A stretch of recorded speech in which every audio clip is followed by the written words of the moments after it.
This experiment looks at acids, bases, and different indicators. It's a home experiment that utilizes the pH indicator found in red cabbage. And from that indicator, you can visually tell if a solution is an acid or a base. So acids and bases are based on the dissociation of water. Water itself is in an equilibrium reaction. Acid, or H plus, will react with a base hydroxide ion to form water. And this occurs in an equilibrium. Every amount of water, or every glass of water, any water is in an equilibrium. And while the bulk of it is water, there will always be some amount of H plus and some amount of OH minus present in that water, those different ions. And solving for the equilibrium of constant of this, we have products over reactants. The water itself is liquid, so that's just 1 divided by the concentrations of H plus and OH minus to give 1 times 10 to the negative 14th. This specific equilibrium constant has the subscript of W, Kw. This is uniquely the equilibrium constant of water. And all different acid-base reactions revolve around this equilibrium constant. So when you're measuring and needing to determine how much acid is present in a solution, you're typically going to look at that based on the pH value. So the pH scale is a measurement of how much acid, H plus, is present in the solution. At a 1 molar, that is a 1 mole per liter concentration of H plus, this will have a pH of 0. As the concentration decreases, the pH value is increasing. So now here at a concentration of only 0.1 molar, we now have a pH of 1. 0.01 molar is a pH of 2. And the relationship between this scale, this pH scale, and the concentration itself of the H plus ion is logarithmic.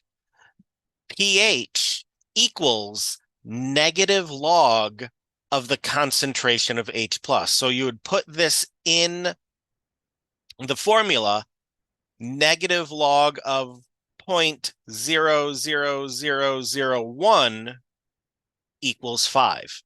So when you see a pH value, it's just a much easier and quicker representation to see at approximately like what order of magnitude is that concentration of H plus. Usually this scale ranges from 0 being a very acidic solution, again at a 1 molar concentration, all the way up to 14. And this would have a very, very tiny amount of H plus present, but still there. This 0 to 14 range is dictated by the Kw, the equilibrium constant of water. For this equilibrium constant to hold true, this is 1 times 10 to the negative 14th, then these concentrations typically range only from 0 to 14. You can get them even lower than that or higher than that at very, very high concentrations. So you can see if you have a concentration of 10 molar, that is 10 moles per liter, it will have a pH value of -1. To get a pH value of -2, you would need 100 moles per liter, which typically is not around. So the pH scale is, again, based from 0 to 14, and the neutral range is right in the middle at pH 7. This is the pH of pure water. So if you take the concentration of H plus of pure water and its equal amount of OH minus, because again, these would be equal. It's a one-to-one relationship. So as the H2O, as the water breaks apart, every time it breaks apart, it's generating one H plus and one OH minus. So that will give a pH value of 7. This is neutral. And when you're looking at pH values to determine if something is an acid, a base, or neutral, while 7 is neutral, you can definitely kind of sway that a little bit on either side. So something like a pH value of 6.8 or 7.2 would also be considered neutral. You'll see this is a range. So typically below 7 is acidic and above 7 is basic. And you can convert the concentration of H plus into the pH, again, negative log of the concentration of H plus. And also, if you are given the pH value, if you know the pH value, you can solve for the concentration of H plus. It's a logarithmic function. So this is log base 10. And so the concentration of H plus will be 10 raised to the power of negative pH. So these are how you can interconvert between pH and the concentration of H plus. But what does that pH value tell you? What are you actually seeing, or what is it showing you when you measure a pH value? Again, typically ranging from 0 to 14, that pH is giving you the concentration of H plus. But you can solve for a couple of other things just based on that one number. For those of you that need to move on to more advanced chemistry, you can take a P of anything. So there is pH, which is the negative log of the concentration of H plus. It is a way to logarithmically relate the concentration dividing by 10, increase or decreasing by an order of magnitude every time, just in a simple format.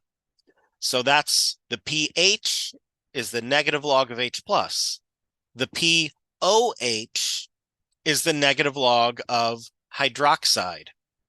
And as I said, you can take this negative log function of anything to give that type of a scale. In more advanced chemistries, you'll have a PCl, which is showing you the concentration of chloride or various other ions or solutions. But with pH and acid and base chemistry, you're typically looking at this exact reaction, H plus and OH minus. So anytime you have an acid-base reaction, you'll want to know how much is actually there, how much H plus acid ion is present, and how much hydroxide ion, how much base is also present, because they might not be the same.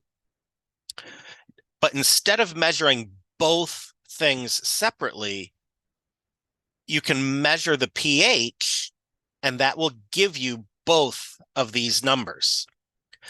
Because the equilibrium constant of water ranges from 0 up to 14, the pH plus the pOH will always equal 14. So anytime you have a pH value, you could subtract that from 14 to get the pOH value here. And with the pOH value, you can solve for the concentration of hydroxide, OH minus. Just from that one measurement, that one pH measurement, you can get you have 4 different numbers. First, you're recording what is that pH value? What is that logarithmically related concentration of H+. So with the pH value, you can raise 10 to the negative pH value. That gives you the concentration of H+ in molarity. So you now know the specific concentration of H+. You could also determine the pOH, which would be 14 minus the pH, gives you the pOH. And with that value, you can now determine the concentration of of OH minus, 10 raised to the negative pOH. So just from this one value, you can determine the concentration of H+ and the concentration of OH minus in a given solution. But what if you don't know what the number is and you're trying to figure out what is the pH value? This is where indicators come into play. Indicators are chemicals that will change color depending on what the concentration of H+ is. This is a very typical one, phenolphthalein, where you see the chemical structure at low pH. And even though it's the same molecule, once you're lowering that concentration of H+, you're raising the pH, it's rearranging itself. It's every time you have these chemicals in solution, they're interacting through various intermolecular forces with all of the other components. So if you're changing those other components in a solution, all of the molecules are going to sense that in some way. So in the case of pH indicators, it rearranges itself. So in this format, you'll see that all of these double bonds are separate, where once it reorganizes itself and just kind of rearranges this, if you add it up, it's still the same molecule. It still has the same molecular weight, but it's just rearranged how they're hooked together. And you'll notice in this one now has something that's called conjugation, where there is a double bond followed by a single bond, followed by a double bond, then a single bond, double bond, single bond, all throughout this whole molecule. And that conjugation, that back and forth between double bonds and single bonds, gives color. This is how many dyes work, how many different colors that are created come to play. All of these different compounds have this alternating single double bond structure to give a color. And indicators really take advantage of that, because every indicator has a very unique it is a slight range, but they have a very unique window where this change happens. At what concentration of H+ will this change occur? And that's based on the equilibrium constants or the binding constants of this indicator itself. So with different indicators having different pH values where they change color, or different concentrations of H+ that cause them to change color, this is used a lot of times to determine is something an acid or base? You can quickly see if something is an acid or a base. So this is an indicator chart that has a number of different types of indicators. The previous one here, this phenolphthalein, has a colorless structure at low pH, so in acidic conditions, and a pink color at high pH or basic conditions. And if you look at this chart, the color change region is right around here, somewhere between 8.2 and 10. And all of these indicators have a region where they can change color depending on the pH. Is it going to be acidic or basic? Some things change color better than others at different regions. So if you're trying to see if your solution is pH 5, you would know that, well, if thymol blue is red, it has to be below a value of 1, so that is not pH 5. This methyl orange would also be a reddish color, reddish orangish color below pH 3. So if you put this in a pH 5 solution and it's red, you know it's not pH 5. Same thing with the bromophenol blue at pH 5, it should be yellow. And Congo red will be more of a bluish purple color, and it maybe be slightly red, maybe, but that window where it changes color starts quite a bit earlier. But as you move down right here in bromocresol green, at low pH, again, below 3.8, it should be yellow, and above 3.8 or above 5.4, it's going to be blue. But 5 is falling right in the middle of this indicator choice, right in the middle of this region. So if you're trying to determine, if you're trying to figure out what is the pH of that solution, or if a solution is a pH of 5, you can see if you're slowly adding bromocresol green and it's starting yellow and then it's turning into blue, that happens at around this range. So it would turn into blue probably around 5 or so right here. It's in the middle of this window. The same is true for methyl red.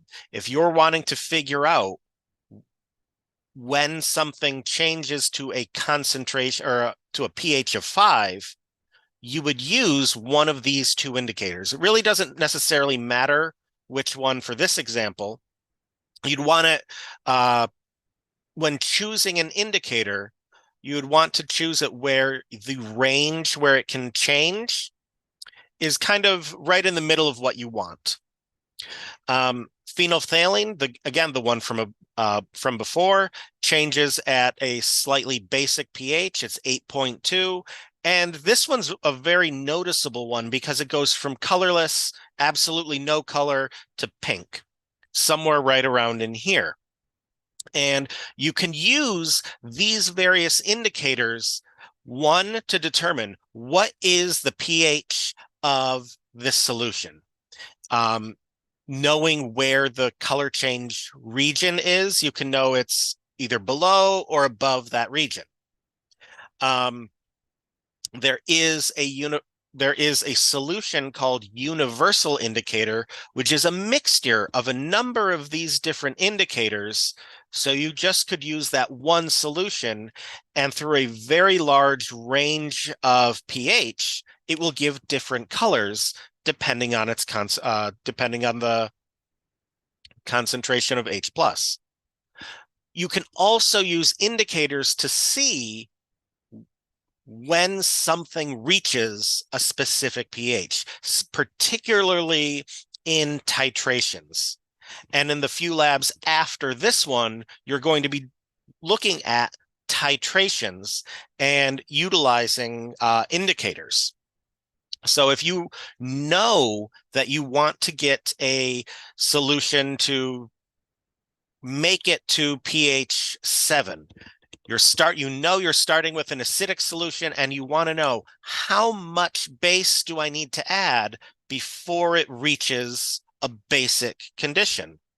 Well, if you start it with, let's say, this methyl orange, it's starting with an acidic solution, and you're adding base, it turns color at around between 3 and 4. So even after it turns color, it's still acidic. So you won't know that it's basic yet. Same thing with most of these ones through here until you get to thymol blue, phenol red, phenolphthalein.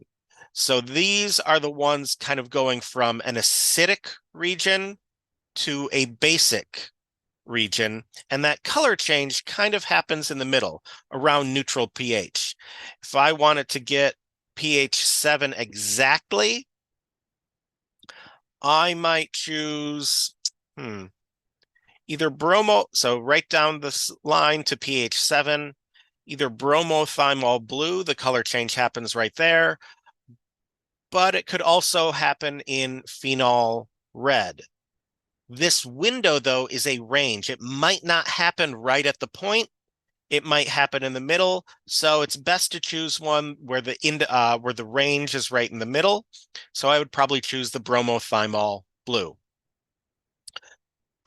So when you're choosing an indicator, when you're trying to figure this out, you're wanting to look at where these color changes happen and which one would be best in whichever situation you happen to be looking for the pH for.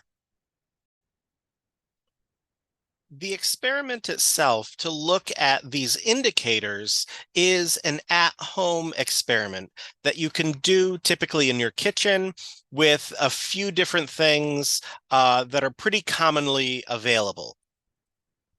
The indicator itself that you're going to be preparing at home comes from red cabbage. Red cabbage and a number of other different plants that have this purple color contain chemical compounds called anthocyanins, which are pH indicators. They're able to rearrange themselves and rearrange all of this conjugation to change into different colors. You see in this cross section of a red cabbage, there's that white kind of part in the middle of the cabbage leaf. That's not where the indicator is, but it's in that outer leaf, that purple color all through the red cabbage. So in this experiment, you're going to be extracting and making this indicator or solution of this indicator using red cabbage. And then once you have that indicator prepared, you'll use it to see what is the pH of a number of different compounds, vinegar, baking soda, some other different things that you'd want to test out, and then see how these pHs change over the course of concentration. You'll be doing some dilutions of acid, vinegar, and base, baking soda water, to see how the color of this indicator can change and what does that tell you about pH and the concentration. So to prepare the indicator itself, you're going to need a red cabbage and hot water. You'll cut up about 1 to 2 cups of that red cabbage and then put it in either a bowl or a large glass or something that's able to withstand hot water. You can then heat about, again, 1 to 2 cups of that hot water in any way you can. Typically, hot water straight from the faucet isn't quite hot enough, so it should be relatively hot. So a kettle, stovetop, or even microwave you can use to heat that water. Please be careful when handling any of the anything that could be hot. Once you have that hot water, though, you can pour it over the chopped up cabbage and allow that to steep, allow that to sit for some time. And over time, that purple color from the cabbage is being extracted into the water. It's going to be pulled out of the cabbage and placed in the water, so then you can use that liquid, use that solution of indicator to test different components.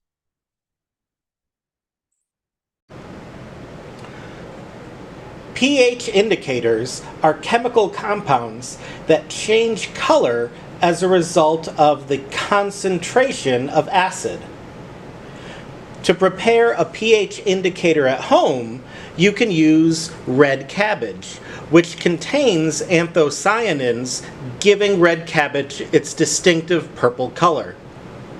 That purple color will then change depending on if it is in an acidic environment or a basic environment, and the concentration of H+. To prepare the indicator, you will need red cabbage, a couple of containers, either bowls or glasses. In general, it'd be nice to have a piece of filter paper or a coffee filter and some hot water. To begin with, you can take your red cabbage and cut it up into some smaller pieces. You want to contain as much of that red color from the cabbage as possible. So try to avoid the large white core of the cabbage itself. You don't need too much red cabbage for it to display a color. I'm going to cut a couple of cups of red cabbage just in a few pieces. And you can see, especially after or below the outside leaves, the very vibrant red color of the red cabbage. This is the pH indicating compound. You can then take this red cabbage and place these pieces into a container. Again, either a large glass or a bowl.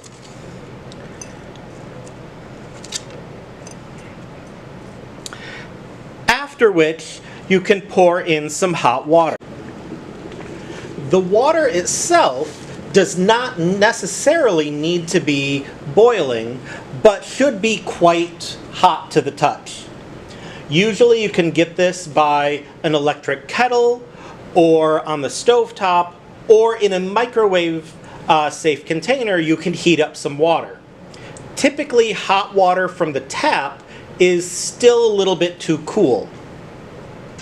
So be very careful with the hot water, but once you have the hot water, you can then pour this over your red cabbage.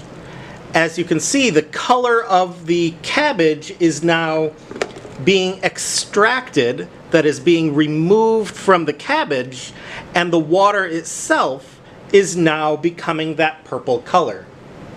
This is a chemical process known as extraction, and it's used heavily in chemistry labs. Over time, more and more of the anthocyanin compounds are being removed from the red cabbage itself and extracted into the water. You should let this sit for a few minutes while the water cools down. The longer you let this sit, and the more exposed purple areas of the red cabbage, the more intense your pH indicator solution will be. Once the solution is cooled down and it's been sitting for approximately 5 to 10 minutes, you can then filter it using a coffee filter. After the red cabbage and hot water has cooled down some, you can then separate the liquid component, which has the indicator extracted into it, and the leftover cabbage component.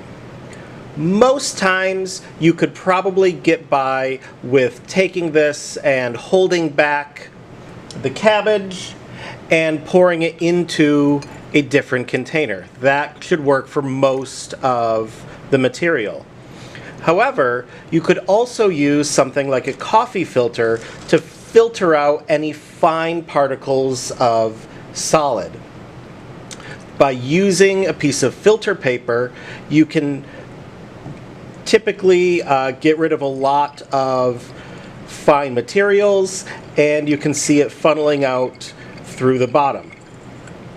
Filter paper is used a lot in more of a qualitative setting where you're trying to separate out varying sizes of solid components. In labs, filter paper could have very small pore sizes that blocks most solid material, even small solid particles, but it would typically take a longer time for the liquid to flow through. Things like a coffee filter at home will filter things very quickly, but very fine particles could still pass through the paper. In something like this, it's going a decent speed, and you can filter a lot of material through that. Either way, whether you're just pouring it off or filtering it through a piece of filter paper, in the end, you'll have a dark liquid solution which contains all of those anthocyanins, that indicator that changes color with pH. And you can then use this indicator solution to test a number of different household solutions. So with the indicator prepared, now you can use that to test a number of different solutions, where something like vinegar should be relatively acidic and something like baking soda water should be relatively basic. You're going to test both vinegar, baking soda, just see what your indicator shows, as well as a number of other different solutions that you'd like to choose. These can be beverages, drinks, milk, sports drinks, whatever. It works best if they are colorless, because that way you can see the indicator color much better. You could also prepare some solutions to see what the pH of those things are as well. Salt water, sugar water, if you have anything else that you're able to dissolve. There are some different household products that are basic or acidic. You can use things like that, but it's usually best to avoid any toxic materials, just because for safety's sake at home, you'd want to use something that's a little bit more non-toxic. But you'll take that solution, put it in some glasses, and then see what color does your indicator turn when you mix this with your different solutions. And from that observation, from that color, you can determine, is your liquid, is your solution an acid or a base? With the indicator solution prepared, you can now test this indicator over a number of different solutions. The color of the indicator is an indication of what the pH is of the solution. That is, what is the acid level of the solution. Initially, at approximately pH 7, when you prepare the indicator, it should be a purple color. And starting with a low pH and working to a high pH, we can see what are the changes associated with the indicator color. First, beginning with a pH of 0, this is a 1 molar solution of acid, we see that the color is a darker or deeper red or red-orange type of a color. Moving on to pH 1, it looks very similar. pH 2 seems a little bit lighter. It is no longer as deep, darker red color, but more of a reddish pink color. Moving on to pH 3, we see it's getting a little more pink, a little less red. pH 4 is very much pink, not really too much red anymore. pH 5 is about the same. pH 6 is getting more of that pinkish, a little bit more blue associated with it. pH 7, we have very much the purple color, a little bit lighter in this because it's not as concentrated. And then moving on to the basic side, we have pH 8, which you see is a little bit more darker purple. It's moving on to a little bit more blue color. pH 9, much more blue, less purple, so it's getting less and less of that red color, and now it's much more of a blue color. pH 10, you now see a very distinct color change where it went from a blue to like an aqua type of a color. pH 11, it's losing some of that blue and going into a much more green type of a color. pH 12, you still see that green color. pH 13, you see the green color to start, but you can see that it's a little bit more yellow than initially than the initial color. And it will fade a little bit more towards yellow over time. And pH 14, you see it start with that green color and now move to that much more yellowish green color. So this one indicator from the red cabbage can vary the color that you see based on the pH. Going from a darker red color in acidic pH through a pinkish color and a pinkish purplish color in a more neutral pH to a blue color to a little bit above neutral pH into basic, going to green, and then finally in very basic conditions you see the yellow color.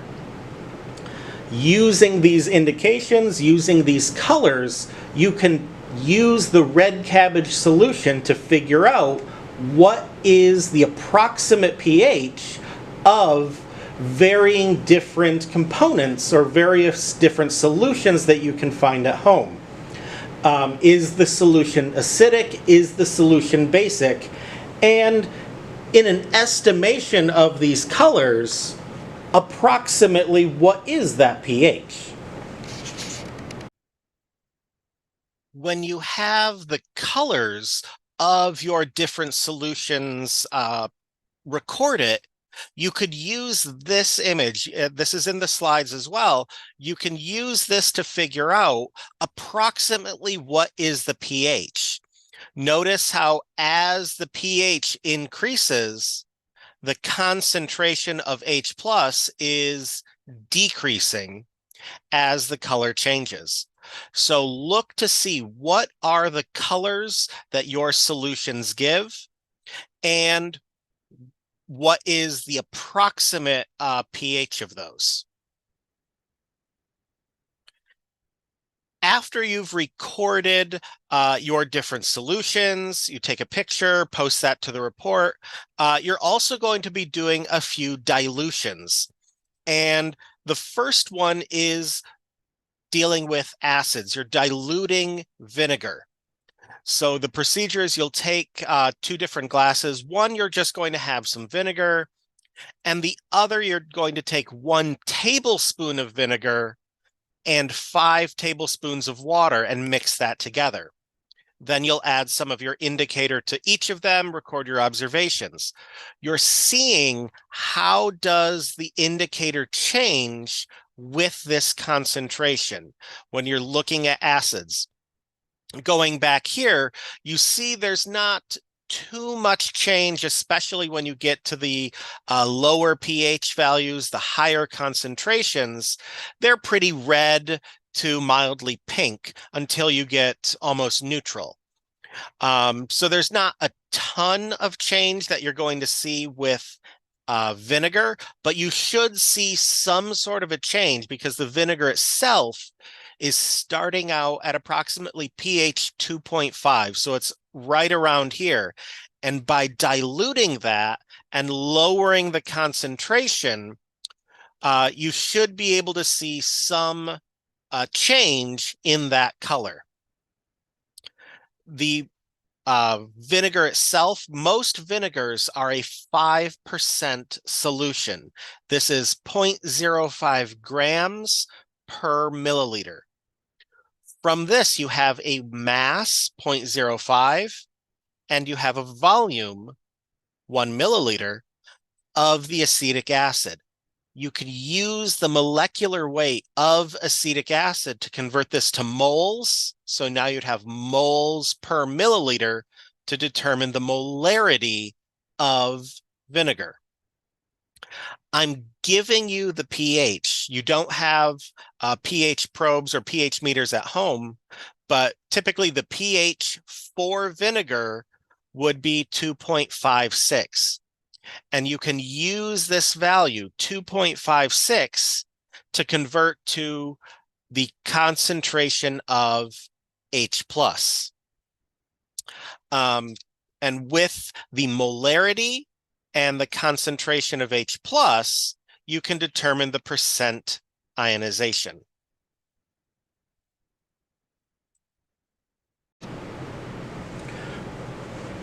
When using the pH indicator from red cabbage to test vinegar and its dilution, at home you're going to be preparing a dilution of vinegar. Vinegar itself is a 5% solution of acetic acid. A percentage of a solution would be grams per 100 milliliters. A 1% solution would be 1 gram per 100 milliliters. With a vinegar solution, this would be 5 grams for every 100 milliliters. And from that ratio, you can determine the actual molarity of vinegar using the molecular weight of acetic acid, which is 60 grams per mole.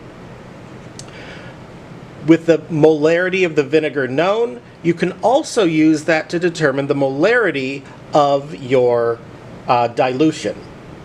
At home, you're going to be using 1 tablespoon of vinegar and 6 tablespoons of water. 1 tablespoon is 14.787 milliliters. So this is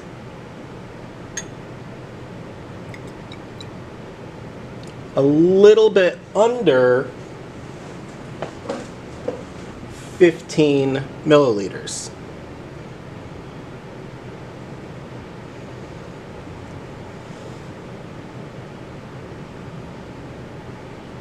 A little more.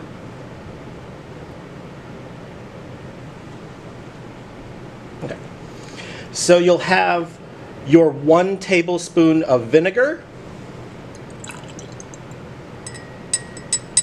and then 6 tablespoons of water. So each tablespoon is 14.787 milliliters.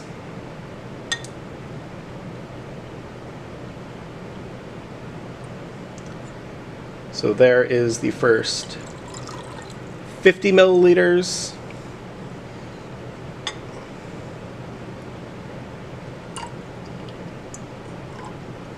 And then the remaining. I am approximating to 15 milliliters.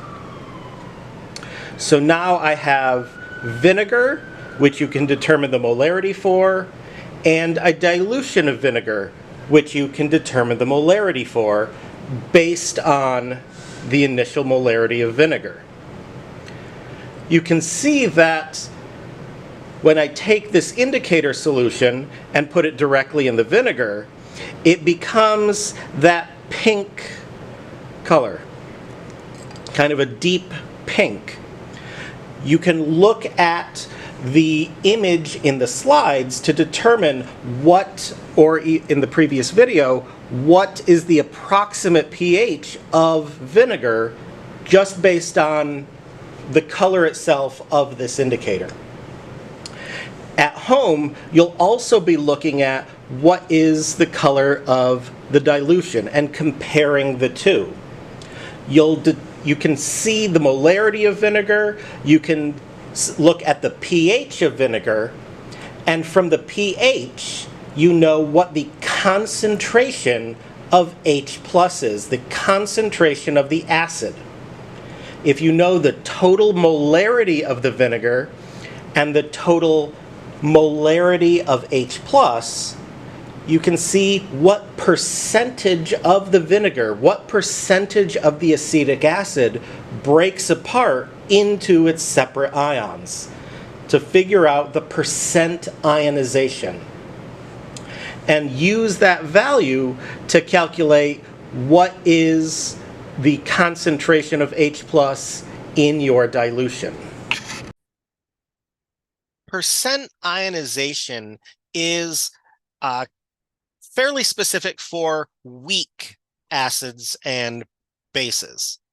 In a strong acid or a strong base, the molecule completely dissociates and breaks apart into its individual ions.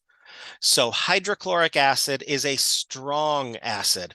100% of the HCl molecules break apart into H plus and Cl minus. Sodium hydroxide is a strong base. 100% of every molecule of sodium hydroxide breaks apart into sodium ions and hydroxide ions. However, acetic acid is a weak base. That means not everything breaks apart into its individual ions. It's based on an equilibrium. It has an equilibrium constant. So one of the measurements for weak acids is the percent ionization. What percentage of the acetic acid actually breaks apart into its ions? So again, some of this, some percentage is breaking apart into its ions, and the rest is not. It just stays as acetic acid. That is based on the equilibrium. But to determine what is the percent ionization, you'll need to know what is the total concentration of the acetic acid. And again, in vinegar, you can get that. The vinegar is a 0.05 gram per milliliter solution. So using the molecular weight, you can determine the total molarity of the acetic acid. And in addition to the total molarity, you'll also need to know what is the concentration, what is the molarity of these ions. Acetic acid breaks apart into a 1 H plus ion and 1 acetate ion. And you can measure H plus. You're measuring pH. You can see your indicator color, and also I am giving you the pH of vinegar, 2.56.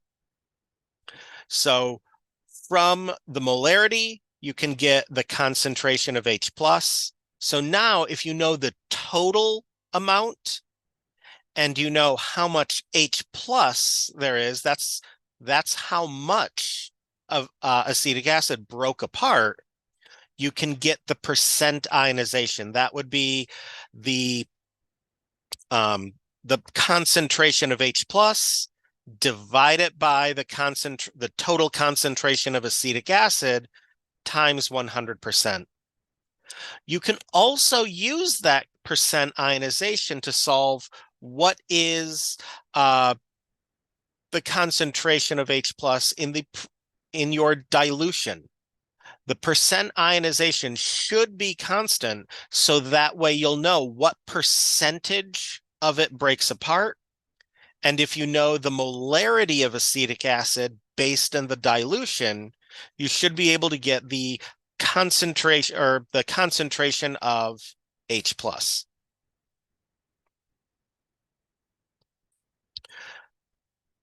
The next set of dilutions that you're going to be doing at home instead of using acid is going to use base. You're going to be preparing a baking soda solution and then diluting that. Baking soda is 100% sodium bicarbonate. It is a pure compound, NaHCO3. And I'm also giving you the mass. If you take 1 leveled off teaspoon of baking soda, it should be 4.800 grams. This number has 4 significant figures. And to that, you're going to add 7 tablespoons of water. 1 tablespoon is equal to 14.787 milliliters. And stir that to dissolve. So now you'll have a baking soda solution. And you're going to be performing a serial dilution. You'll take 1 tablespoon of your baking soda solution, put that in a second glass, and then add 6 tablespoons of water. Now you have a diluted solution of baking soda. Next, you'll add 1 tablespoon of this solution to a different glass, and again, add 6 tablespoons of water. You've diluted your dilution, and you'll continue on doing a 4th dilution and a 5th dilution. And once you have those solutions prepared, then you're adding your indicator again. Now, going back to this, the baking soda is quite basic. So it should be either around here, pH 10, kind of that aqua color, or pH 9, more of a blue color. And as you're diluting it, you're lowering the concentration. And you see here, there's much more of a drastic change between that blue and the neutral pinkish, purplish color versus the acid, which kind of goes red to pink as you dilute it. So you should be able to see more of a color change as you do this. And you'll take an image of that and post that to the report as well. When testing the baking soda solution at home, you're going to be performing a serial dilution. That is, preparing 1 solution and then taking some amount of that, performing a dilution, taking some amount of that, performing a dilution, some amount of that, performing a dilution, and so on. At home, you're going to be using 1 teaspoon of baking soda powder, which weighs 4.800 grams. And to that mass of baking soda, you can add in 7 tablespoons of water. This is 103.5 milliliters.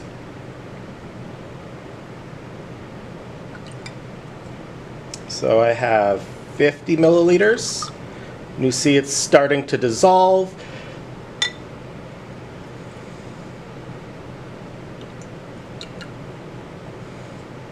100 milliliters. And then I have a calibrated pipette to add in another 3 milliliters. So now I have a solution of baking soda. Initially, it might not be fully dissolved. You see it's still a little bit cloudy. So you might want to stir this up a little bit just so that it fully dissolves. With the mass of baking soda powder, which is pure sodium bicarbonate, and the volume of the solution, 103.5 milliliters, you know the molarity and concentration of your baking soda solution. You can then take that and add 1 tablespoon of your baking soda solution to the first dilution. That would be 14.787 milliliters. Or as I'm using a graduated cylinder, instead of a tablespoon, I'll be using 15 milliliters. Okay, so I have 15 milliliters of my baking soda solution. And then it asks for 6 tablespoons of water, which is, with my approximation, 90 milliliters. So here's the first 50. And then the next 40.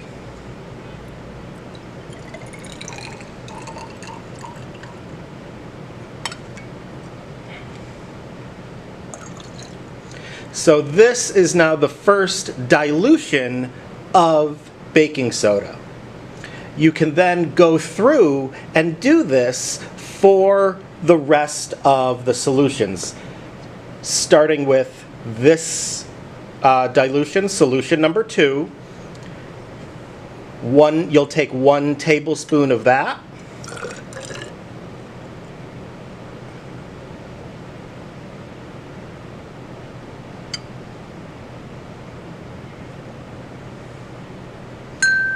In a glass, and then 6 tablespoons of water.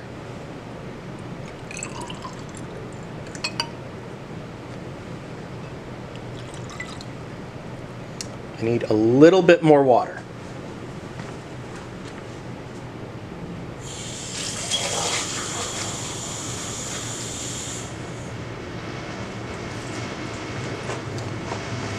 So I had my first 50 milliliters, and now I'm adding the other 40 milliliters.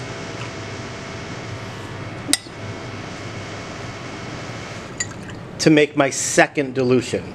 So initially I have a solution of pure baking soda water.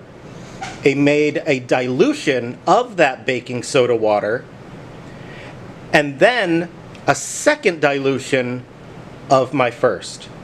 So going through, you're going to make 5 different dilutions of your baking soda water and then use the indicator to test what is the actual color and what is the pH of your baking soda solution, as well as all of the different dilutions.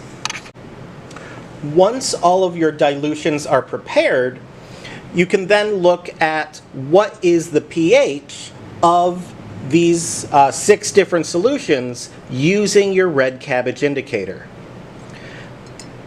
The pH of the baking soda solution itself, you can see, gives that bluer type of a color. And as you move on, it becomes a little bit lighter, or a little bit, just a little bit different. So you're going to be going through and looking at that, at all of these dilutions, to see how that pH changes over the course of the concentration of baking soda. So as you're going through and looking at these diluted solutions, what you're actually doing is preparing a serial dilution. And this is a set of different dilutions that are prepared one after another. You start out with a known concentration, relatively high concentration, take some of that, add water to make a second solution. Then you take some of that, add water to it, and make a third solution. Some of that, add water, make a fourth solution. And you can keep going all the way to until you have very low concentrations. These dilutions, remember, you're working in terms of molarity. You have the mass of baking soda, you have the volume of the solution, so you can determine the molarity. And every time you take a dilution, you're taking some volume of the initial solution at the initial concentration, and that contains so many moles that you could solve for. And then you put those moles in a larger volume. The moles didn't change, only the volume. So that means the molarity is also changing. The molarity is getting lower every time you do a dilution. Typically, these are used a lot to prepare standards or calibration standards to see how a measured or an observed property actually varies as a function of concentration.